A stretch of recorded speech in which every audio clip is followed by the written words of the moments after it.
रंजिश वाली मोहब्बत by Ritu Joshi. Episode number 2।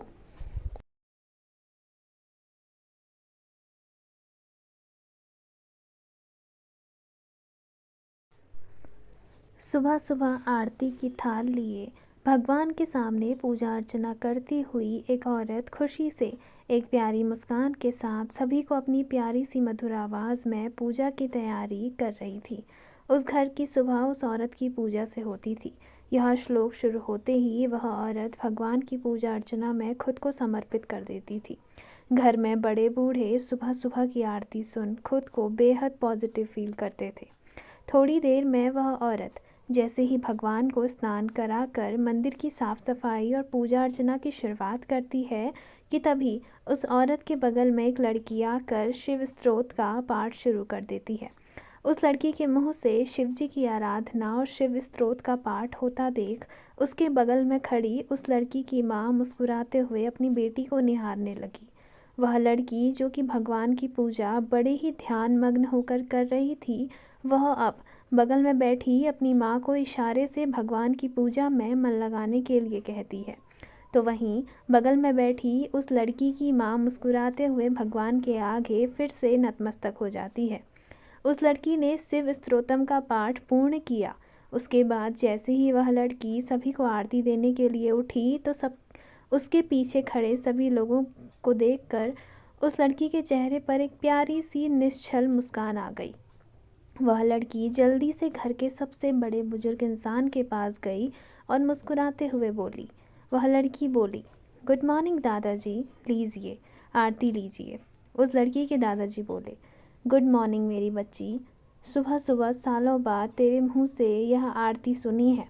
तेरे लंदन जाने के बाद तो इस आरती को बहुत मिस किया है हमने, पर आज तू आ गई है और देखो आज का दिन कितना अच्छा जाने वाला है।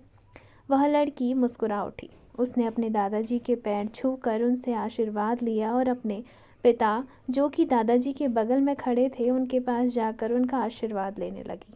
उस लड़की ने अपने पिता का आशीर्वाद लिया और आरती देकर अपने पिता से बोली।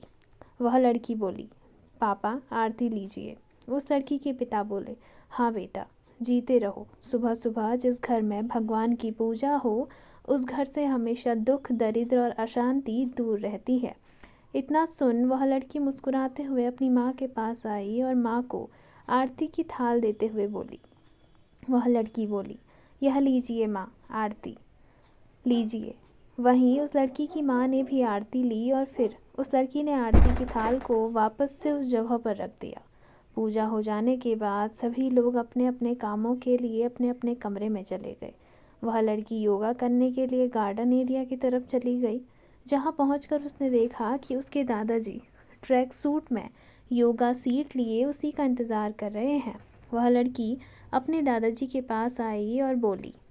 वह लड़की बोली, क्या दादू आप इतनी जल्दी आकर बैठ गए, मुझे लगा आप देर लगाएंगे।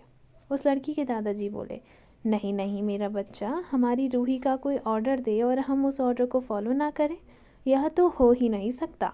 रूही का बोली, यह तो है, मैं कोई ऑर्डर दूं और मेरे दादू से पूरा ना करें, यह तो हो ही नहीं सकता। चलिए अब शुरू करते हैं। इतना कहकर वह लड़की योगा मैट को बिछाकर उस पर योगा करने लगी और उसको देखा देखी उसके दादाजी भी योगा करने लगे।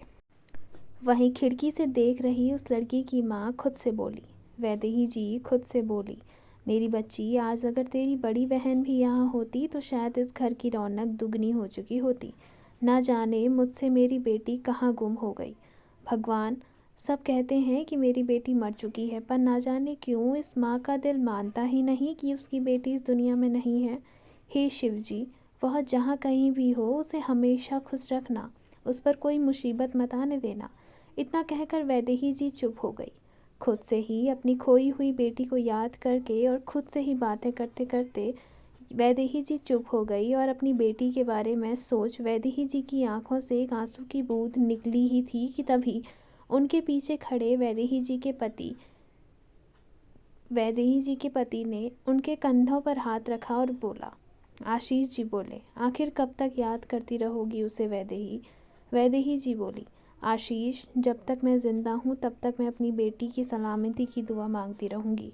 मुझे पता है मेरी बेटी मरी नहीं है, मैं माँ हूँ उसकी। 9 महीने उसको अपनी कोख में रखा है मैंने। मैं जानती हूँ कि मेरी बेटी इस दुनिया में है और वह जहाँ कहीं भी है सुरक्षित है।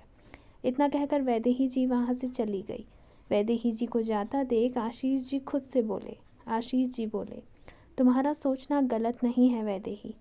तुम्हारी बेटी ज़िंदा है, पर कहाँ है इसके बारे में तो खुद मुझे भी नहीं पता। 2 सालों से उसे ढूंढने की कोशिश कर रहा हूँ, ना जाने कहाँ चली गई है हमारी बेटी। बीते 24 सालों में मुझे उसके बारे में हर एक खबर थी, लेकिन इन 2 सालों में हमारी बेटी कहाँ है, किस हालत में है, इसके बारे में मुझे कुछ नहीं पता। पर तुम चिंता मत करो, हमारी बेटी का हमारी सियासत में लौटने का समय आ चुका है। वह जल्द ही हमारे पास होगी और सकुशल होगी, मैं तुम्हें वचन देता हूँ। इतना कहकर आशीष जी वहाँ से चले गए। वहीं गार्डन में कार्तिकेय जी रूहिका को देखकर किसी की यादों में खो गए थे। उन्हें अपनी 3 साल की वह पोती बहुत याद आ गई थी, जिसे उन्होंने खुद से दूर कर दिया। रूहिका को यूं हंसते मुस्कुराते देख कार्तिकेय जी खुद से बोले। कार्तिकेय जी बोले, उम्मीद करता हूँ तुम जल्द ही मिल जाओगी मेरी प्यारी बच्ची। बहुत से सवाल तुम्हारे मन में घर कर रहे होंगे, यह भी जानता हूँ, लेकिन कुछ ही समय में उन सभी सवालों के जवाब देने का समय आने वाला है। 1 महीने बाद राज्याभिषेक होने वाला है हमारे वारिस का। उससे पहले हमें तुम्हें ढूंढ कर राजस्थान लाना होगा और तुम्हारा विवाह भी कराना होगा। बिना विवाह के तुम राजगद्दी में नहीं बैठ सकती, पर समझ नहीं आ रहा कि तुम उस हादसे के बाद कहाँ चली गई हो। कहाँ कहाँ नहीं ढूंढ रहे हैं हम तुम्हें। ईश्वर, अब बस तू ही हमारा अंतिम सहारा बचा है। इस सियासती रंजिश को अपनी बच्चियों से दूर रखने का हमने भरपूर प्रयास किया। अपने घर के पहले वारिस को खुद से दूर करके उसकी परवरिश की है हमने। अब जिसके लिए हमने इतने साल दर्द सहा है, अगर वह समय रहते राजस्थान ना आ पाई तो बहुत बड़ा अनर्थ हो जाएगा। हे ईश्वर, सब कुछ तबाह हो जाएगा। इतना सोचते सोचते कार्तिकेय जी वहाँ से उठकर हॉल में चले गए। वहीं रूहिका अभी भी गार्डन में बैठी बिल्लियों के छोटे छोटे बच्चों के साथ खेल रही थी। दरअसल यह बिल्लियां रजावत परिवार के माली की बिटिया ने पाल रखी थी। वह बिल्लियां इतनी सुंदर थी कि उन्हें कोई भी प्यार करने से खुद को नहीं रोक पाता था। रूहिका, जिसे बिल्लियां और कुत्ते बचपन से ही पसंद थे, वह बिल्ली के बच्चों को पकड़ पकड़ कर खेलने लगी। वहीं इसमें उसका साथ दे रही थी माली की 9 साल की बेटी अनन्या। उन दोनों को यूं हंसते मुस्कुराता और खिलखिलाती आवाज़ में हंसता देख हर किसी का दिन बन रहा था। सालों बाद हवेली में चहचहाने और इतना खिलखिलाने की आवाज़ सुनाई दे रही थी। जब से रूहिका लंदन गई थी तब से रूहिका बहुत ही कम बार राजस्थान आई। अब तो उसकी पढ़ाई कंप्लीट हो चुकी थी, साथ ही में वह एक अच्छी डॉक्टर बनकर राजस्थान लौटी थी। कुछ ही समय में रूहिका अपने हॉस्पिटल में डॉक्टर की पोजीशन पर काम करने वाली थी, लेकिन उसने कुछ दिनों के लिए रेस्ट लिया हुआ था। अब चलिए बढ़ते हैं राठौर मैंशन की ओर, जहाँ एक औरत सोफे पर न्यूज़पेपर पढ़ रही है। वहीं घड़ी में सुबह के 10 बजे रहे हैं। एक लड़की हाथों में पर्स लिए और बगल में एक लड़की को लेकर राठौर मैंसन में बड़े ही अदब से आ रही थी। उसे देखकर साफ पता चल रहा था कि वह आज यहाँ ज़रूर कुछ न कुछ खुरापाती दिमाग लेकर आई है और ज़रूर कुछ न कुछ करने वाली है।